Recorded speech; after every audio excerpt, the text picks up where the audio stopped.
Good morning, everyone. The Honorable Prime Minister, Dr. Terence True, Deputy Prime Minister, members of Parliament, other distinguished guests. It is my absolute pleasure to share with you today the findings from St. Kitts and Nevis on a criminal dynamics study which focuses on criminal gangs. This is part of a larger 11-country study and is based on a collection of primary data as well as existing research in the various countries. But of course, I present to you today core findings from St. Kitts and Nevis. At the outset, I want to thank several persons in St. Kitts and Nevis. There are many, many persons who actually very generously gave of their time, who provided data, who provided insights and advice that made this study possible, including DCP Henry, DCP Brown, Sergeant Thompson, Major Sutton, and many others. So I do want to express my deepest thanks for their engagement while this study was being conducted, and which indeed was concluded in December of 2023. This is just a list of persons in the core research team. I was privileged to work with Drs. Charles Katz and Kayla Freeman from Arizona State University, and with the support of the USAID LAPLEARN team in conducting this particular study. The study relied on several data sources, and I list here some of the core data sources. The idea behind it is that we wanted to get the most rigorous and reliable data that existed, in addition to collecting primary data to give us the most in-depth, complete and comprehensive understanding of the gang phenomena in St. Kitts and Nevis, with the aim, of course, of generating recommendations for dealing with the problem. Among the data, we relied on police expert surveys. We had a 100% response rate, where we went to each and every police station district in St. Kitts and Nevis, and we collected data from gang experts, collecting data on each and every gang. So we got a lot of details on each gang in St. Kitts and Nevis and collated this data to give us an overall picture of what is happening in St. Kitts and Nevis with gangs. And of course, I will share some of those findings with you this morning. We also collected crime data, including homicide data from the police service and prison service. We, with the generous support of the Ministry of Education in St. Kitts and Nevis, administered a survey to 767 Form 4 and 5 students from all public secondary schools in St. Kitts and Nevis. This represented a 57% response rate, meaning we surveyed 57% of all enrolled Form 4 and 5 students, which by survey methodology rates would be a very, very high response rate, and which produces estimates with a very, very high level of accuracy, meaning a very low margin of error. We also looked at available survey data, including the LAPOP, or the Latin American Public Opinion Project surveys, the UNDP surveys, the WIRE surveys, and other survey data that existed. And of course, the more comprehensive findings would be found in the report which we generated, and I present here just some of the core findings for you.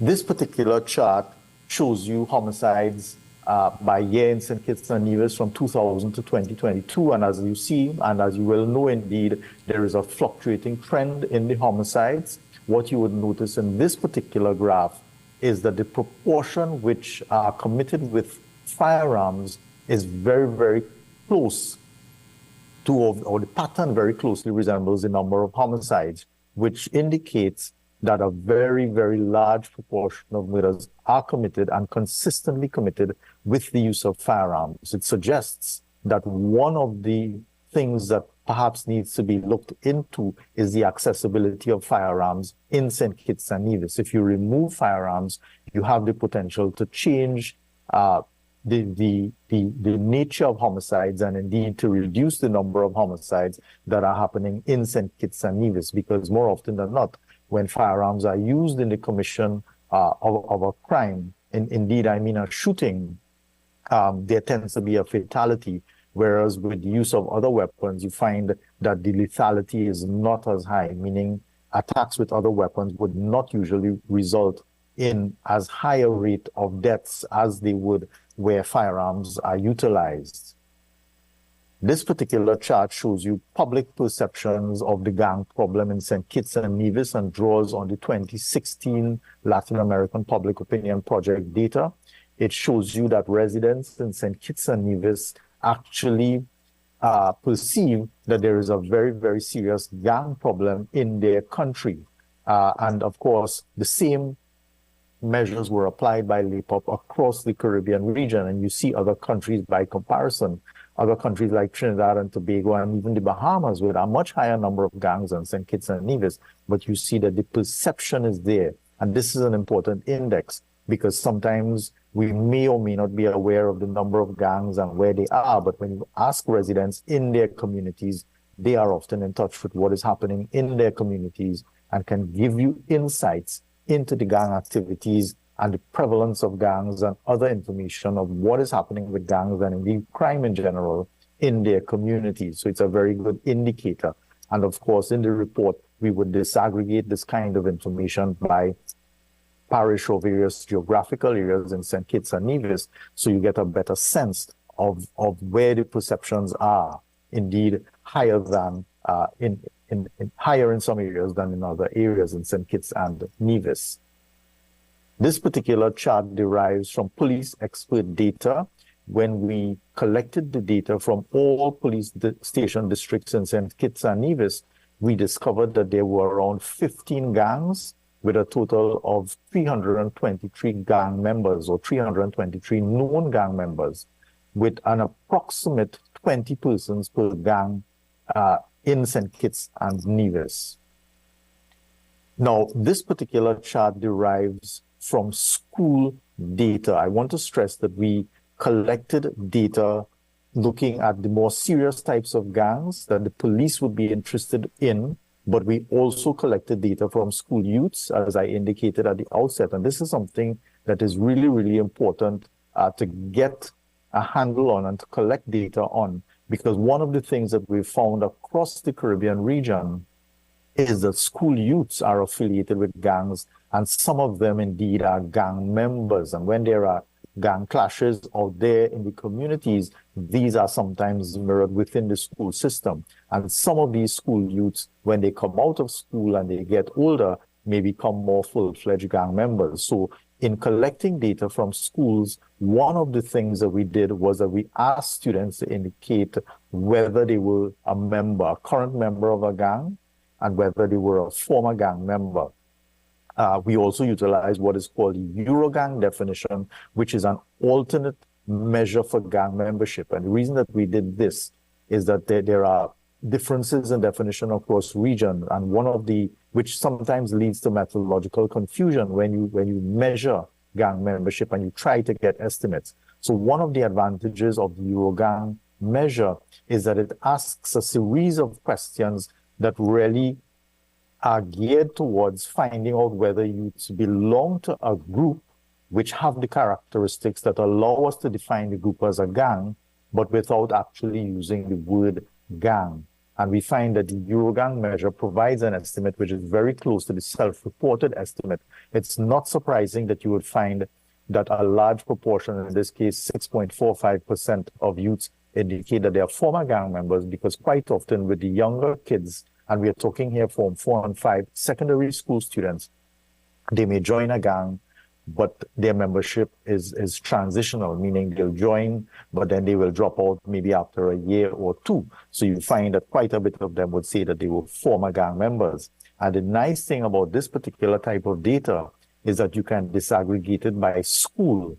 So you can actually identify the specific schools in which a larger proportion of youths report that they are gang members. Dr. Richardson talked about a comprehensive approach to dealing with crime in general. And indeed, one of the approaches when it comes to gang membership centers around what can be done with youths, and particularly youths in schools. So we are, with this particular data, in a position to estimate the proportion of youths in each of the schools in St. Kitts and Nevis who indicate that they are gang members. And it means that if you are designing a program, you probably want to target those schools with higher levels of gang membership. This particular chart compares data from the police estimates with that of the school youths to the right. So the police estimates, of course, as I indicated, would be the adult gangs, meaning the types of criminal gangs that police are normally interested in, whereas the youth self-report data would derive from the school youths, and we would have asked them a bunch of questions to find out information about the gangs to which they belonged. So in terms of the police estimates, you see that 100% of the gang members are of African descent, whereas for the school youths, we have roughly 50% of them saying that the gang members are of African descent, whereas another 50% saying that the members are of other ethnicities. In the case of the adult gangs that the police described to us and provided data for, almost exclusively the gangs are male, whereas when we look at the younger folks, the school youths, we are seeing much more of a mixture of males and females. And this is something that we find internationally as well. It's no surprise at all to find females, especially the younger one, engaging in gangs. And if you're familiar with what is happening in gangs in other Caribbean countries, you would be aware that in some of the countries, we are starting to see even adult females becoming much more engaged in criminal gangs, with a couple of countries also having all-female criminal adult gangs, which is something of a new development. In the case of the adult gangs, based on the police data, only 6% of the gangs have foreign-born members, whereas in terms of the youth, we see a much larger proportion. Near to 40% of gang members are foreign-born in youth gangs, and you find that in the adult gangs, more than 90% of the members are 19 years old and over, whereas the average age of the youths in the youth gangs are around 15 years old. Which is pretty young. And indeed, the literature in the Caribbean will show you that in some countries you have youths as young as 8 and 9 years old, indicating that they are affiliated with a gang. This particular slide shows you the reasons for joining a gang, the reasons that youths give to the left, as well as the initiation requirements that are required.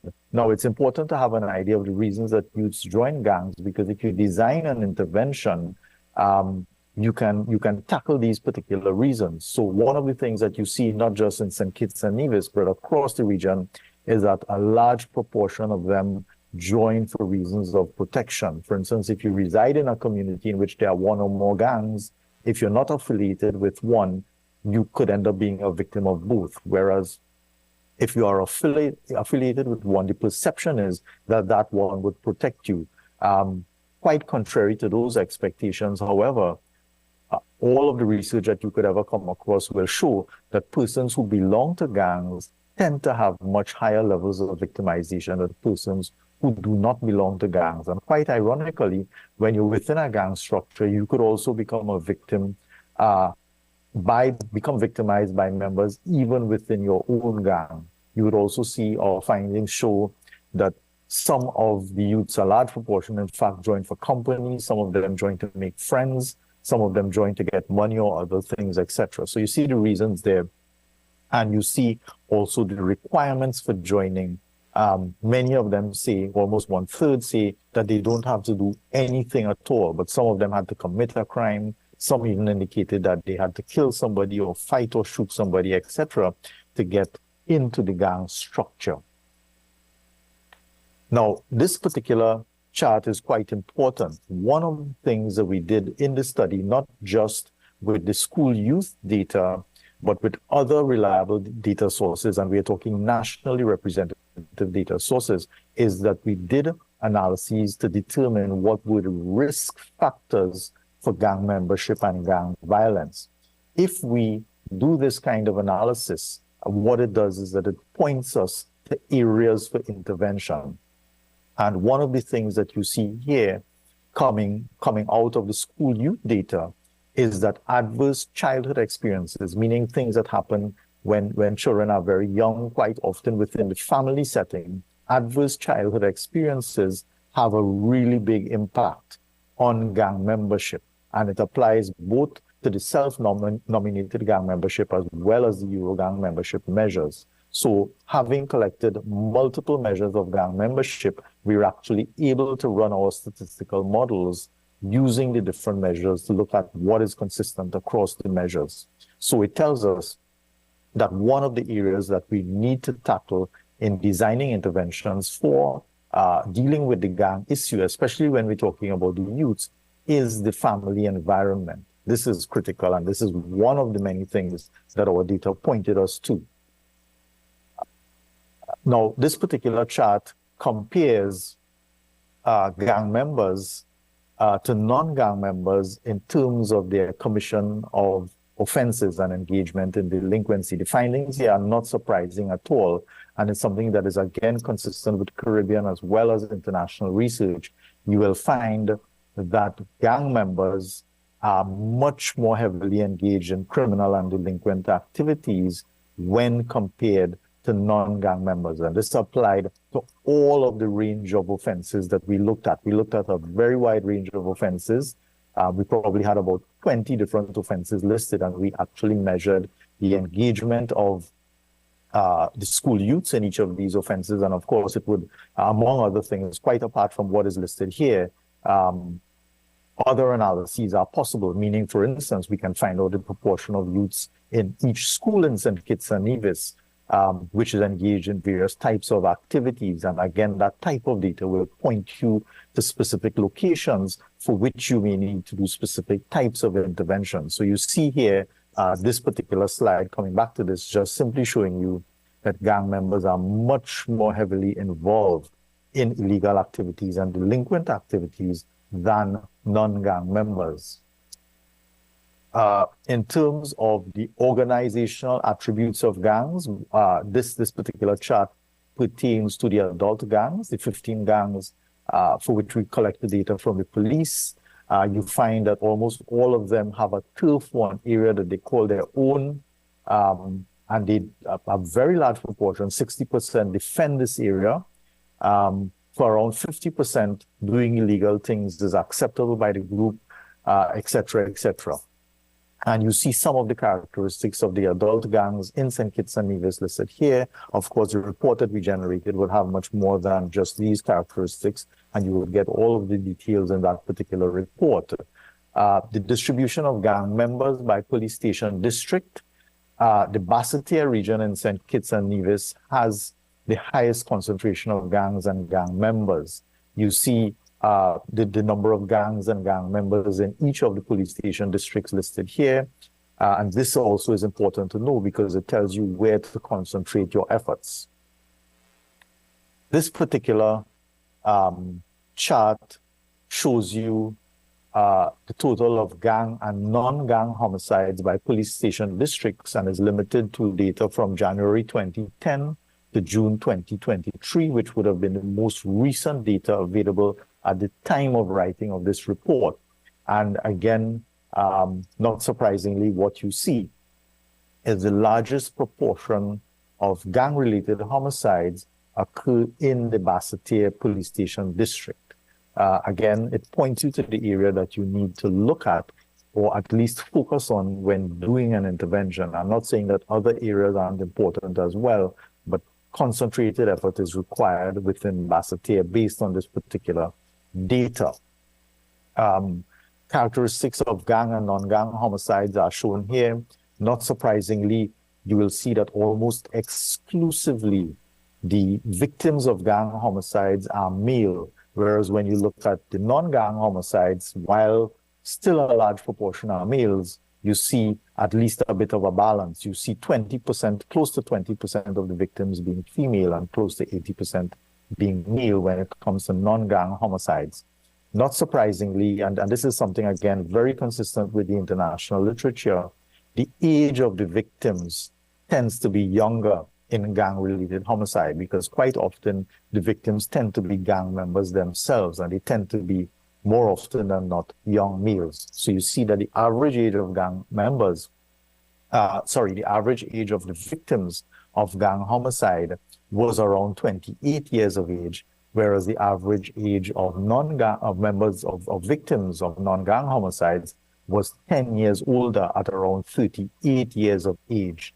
When you look at the weapons used in homicides, you find that in the case of gang-related homicides, 100% of the homicides were committed with firearms, whereas in the case of non-gang homicides, 62% were committed with the use of firearms. And this is something, again, very consistent with the regional and international literature, but it speaks to the issue of the availability and the willingness to use firearms, again pointing to the need to tackle the availability of firearms as one of the components of an intervention effort.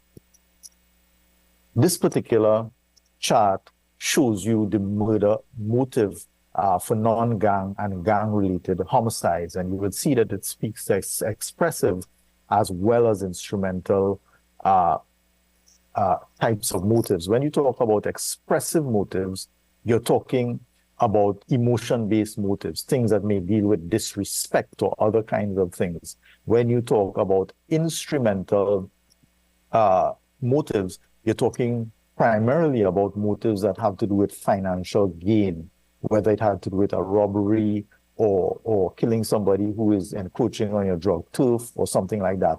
And one of the things we see in gang-related homicides in St. Kitts and Nevis, that a far larger proportion are expressive rather than instrumental. What it tells you is that intergang rivalries and hatreds and animosity and the need for protection and the psychological trauma that goes with gang violence, becoming a victim of gang violence, and then in turn becoming a perpetrator of gang violence, all of these kinds of things are bigger drivers of gang violence in St. Kitts and Nevis rather than the economic side of it, right? And it speaks to the issue of when you're dealing with gangs that there are certain types of things that you need to do. For instance, you may need to provide psychotherapy like cognitive behavioral therapy, etc., to deal with the trauma that goes with experiencing death on such a frequent basis, death of your friends and family and loved ones, and the constant threat to your life, etc., that goes with being a gang member. So these kinds of things may drive gang-related murders much more in St. Kitts and Nevis than instrumental types of motives. And again, it points you to directions that you could go in terms of intervention purposes. This particular chart was derived from social network analysis that we did to try to find out where the homicides were located and which gangs were involved in the homicides. And in this particular chart, the thicker the line, the greater the number of homicides that occurred with the gangs involved at the nodal points. And what the findings suggest is that the bulk of murders, gang-related murders, that involve more than one gangs occur between the KMS and the Tech Life gang. And you would notice that, or you would know that the Tech Life gang had split into two some time ago, two factions some time ago, which we label as KMS-1 and KMS-2. The KMS gang had split into two factions, and there is rivalry between these factions as well, resulting in deaths of persons. And my understanding is that the Tech Life gang has also split. That could be confirmed, but my understanding is that the Tech Life gang has also experienced a split. And that, of course, is something that could lead to homicides. But what it suggests is that if you focus, especially the suppression efforts, but also the preventative efforts, then you need to focus them as well on specific gangs. And in this case, the problem is primarily delimited to KMS and Tech Life. So it also suggests which specific gangs we need to focus on much more heavily than others. This particular graph shows you for the time period under consideration, 2010 to 2023, for each of the gangs in St. Kitts and Nevis, the number of times that they were suspects in a homicide and the number of times that they were victims in a homicide. Not surprisingly, you see Tech Life and KMS come out way up at the very top.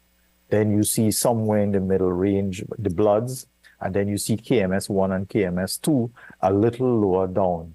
So really, these are the gangs that are most heavily involved in gang-related homicides as victims or as suspects. And again, it points you to the gangs that you really need heavy intervention on, bearing in mind that sometimes when you make headway with some gangs and you are able to suppress them and, let's say, for want of a better phrase, take them out of existence or disband them, other gangs could try to take over. So it's not that you wouldn't keep an eye on some of the other gangs and focus exclusively on these gangs that are the top perpetrators and victims. But while you're focusing on these gangs, you do need to also keep an eye on the other gangs that occur way down on the lower end. This particular chart shows you that almost every murder, every gang-related murder, is connected to the parish of St. George in one way or another. Either the murder, the call for the murder originated in St. George, or the gang member who was either a victim or a perpetrator was located in St. George, but in some way, St. George is a focal point when it comes to gang-related murders in St. Kitts and Nevis. And again, geographically, this points you to where you should target your interventions most heavily. This particular chart shows you information that I think most persons in the audience will already be familiar with. These are some of the interventions already in place in St. Kitts and Nevis. And summing up, and I have just one slide after this one, summing up, there is indeed a serious gang problem, both based on number of gangs and gang members, based on the number of homicides that are committed by gangs and the proportion that are committed by gang members, based also on the proportion of school youths who claim that they are in criminal gangs. We have the police estimate that there are 15 gangs and 323 active gang members. So this would be as of 2023 when we collected the data. Adverse childhood experiences really represent a very strong driving factor for the youths when it comes to joining gangs. We are not surprised to know and to find in St. Kitts and Nevis that gang members are much more heavily responsible for crime and violence than non-gang members. You find that a lot of the gang violence is really expressive as opposed to instrumental. And the KMS gang and the Tech Life gang are really the most heavily involved. And the St. George Parish is an area of focus when it comes to gang-related violence. Now, this particular model, which represents a comprehensive gang intervention model, is something that resonates very well with what Dr. Richardson said. While many countries in the region will tend to focus very heavily on the suppressive approaches to dealing with gangs, meaning the police, the prisons, the judicial system, that is just one component, certainly an important component. But we need to look at a range of other areas because there are factors in a range of other contexts, whether in the community, in the school, in the family, etc., that help us to understand the drivers or to help us to understand why youths may engage in crime and specifically in gang violence. Once we have an understanding of what these factors are, it means that we can intervene, and there are many different areas of intervention. We do need a comprehensive approach to dealing with the gang problem, one that isn't just driven by the Ministry of National Security, but one that really incorporates partnerships with other ministries like the Ministry of Education and other ministries that are responsible for dealing with youths and other persons at risk. That brings me to the end of my presentation. I want to thank you so very much for your time.